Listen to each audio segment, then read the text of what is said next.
Hey folks, I wanted to give you a closer look at this Fanttik rotary tool.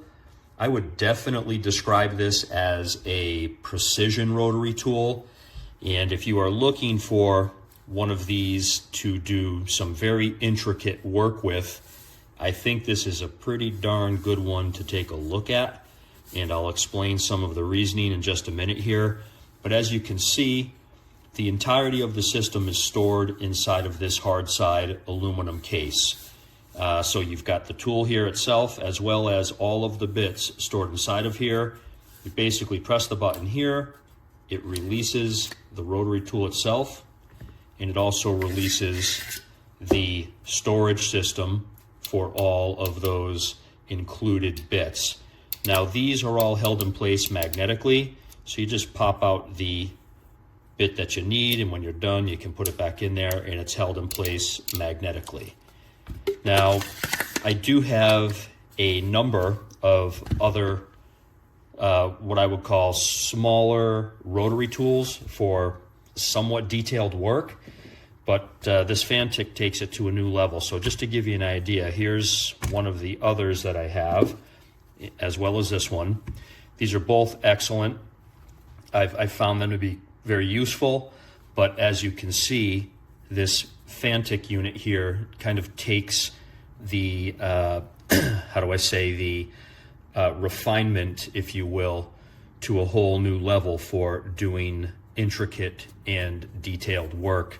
This is you know, basically the size of a magic marker or so, right? So here is a Sharpie and there's the Fanttik. So you got a pretty good comparison there.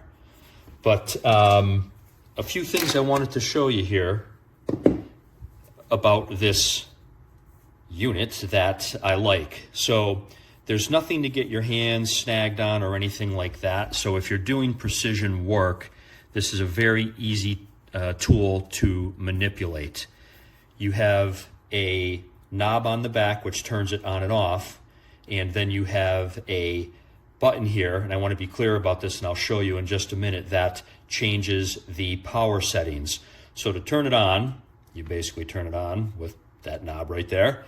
You get the light that comes on in the back there. There is a multi-LED light on the front. Doesn't give you a whole lot of illumination, but it's not too bad for what it is, but don't expect anything earth-shattering with the LED on here. But basically, once you turn the knob to the on position, you press the button here. And that is not just a proximity type of a button. You have to press it firmly. So right now I am on the 3rd speed setting. There's the 4th, there's the 5th, and there's back to the 1st. So you cannot, or certainly would not be easy to accidentally depress that button and change the speed. You really have to be purposeful about it when you are pressing that. So if you just, you know, rub your hand on there, whatever the case may be, while you're using this thing, you're not going to accidentally change the speed. You have to affirmatively and positively press right there on that button for it to change the speed. And it's a pretty, there's no, as you can see, there's, it's not really a button in the sense that I think most of us think about. It's smooth there, so, and you can't feel any click or anything of that nature, but you do have to be affirmative and purposeful about it. If you just start going like this, it's not going to change the speed. So when I first got it, I thought something was wrong. I was like, geez, it's not going on. So I had turned it on like so, and then I went to press the power button or the speed button there, and I thought, geez, this thing isn't working. No, you have to press affirmatively and you will be in business. Give me just a second. I'm going to cut the tape here, and what I'm going to do is use my tachometer here to show you and verify the speeds that the manufacturer claims this tool can produce. So give me just a second here. Okay, I am back, and what I'd like to do here is a little demo for you to test out the real-world speeds that this tool produces compared to the manufacturer's claims. As you can see, I have my custom bit on here. It's got a little slice of reflective material on there so that I can use my digital tachometer here to test the speeds. And I'll give you a little bit of a spoiler. On 4 out of the 5 speed settings, this tool actually surpasses the manufacturer's claims. So let's get this started. We will start with the lowest speed setting. The manufacturer claims it should be 12,000 RPMs. As you can see there, coming in at about 12,200 RPMs. Second speed setting is supposed to be 15,000 RPMs. Again, you can see we are exceeding that, 15,200 or so. Third speed setting is claimed to be 18,000 RPMs. And you can see we are exceeding that again. There we go. Fourth speed setting, the claim is 20,000 RPMs. And we are quite a bit over that at about 21,000, let's just call it 21,150 or so. There we go. And on the highest speed setting, the claim is 25,000 RPMs. And this is the only speed where it does not meet that claim. So coming in at about 23,200 RPMs, give or take. So for me, not meeting that 25,000 RPM mark is not an issue.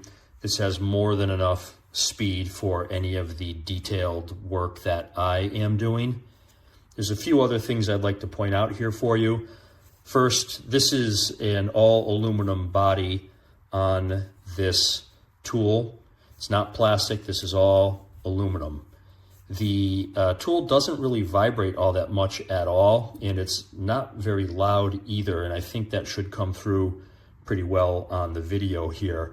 But fatigue, if there is such a thing as getting fatigue from a rotary tool, should be minimal with a tool like this because there's really not much vibration at all. The only thing worth pointing out here as, I don't know if I'd call it a concern, but I'd say it's something to be aware of, is that if you have large hands, it may be a little bit tricky for you to tighten and loosen that collet there. So I don't have the biggest hands in the world, but I can do it all right without much of an issue, but it could be a little bit more challenging if you have larger hands. But overall, I really do like this rotary tool. I think it's excellent for precise, intricate, and detailed work. The overall storage system here I think is great. It's easy enough to stow away and keep everything in one location. And USB-C charging, that's as easy as it gets. So at the current price, which is about $56 for this setup, I think this is a 5-star tool. And if you've seen any of my other reviews, I'm pretty picky when it comes to price. So at that $56 price point, I do think this is a 5-star tool. I think the quality is excellent, and I really don't have anything bad to say about this.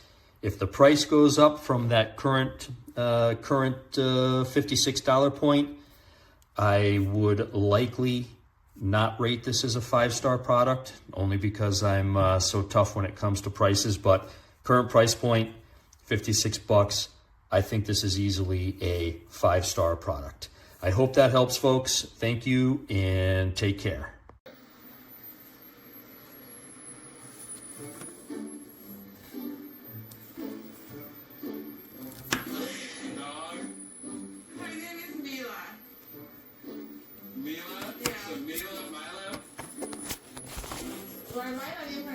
Mila, she wanted to make her Mila actually because she needs to come up with some different names. Mila. You got a dog? You got a puppy? Mila, Mila, that's gonna get a little confusing, I guess. Oh my gosh, you got a new puppy. What do you think? I don't know. It's very small. You want to help her? I guess. Is she cutesy? I mean, yeah, she's cute. You like her? I will say this. Are Like, you scared of her? I'm not scared of her. Why would I be scared of her? How could I be scared of her? She's scared. No, she's scared of all the animals. No, like, I'm not surprised, but I will say this. Like,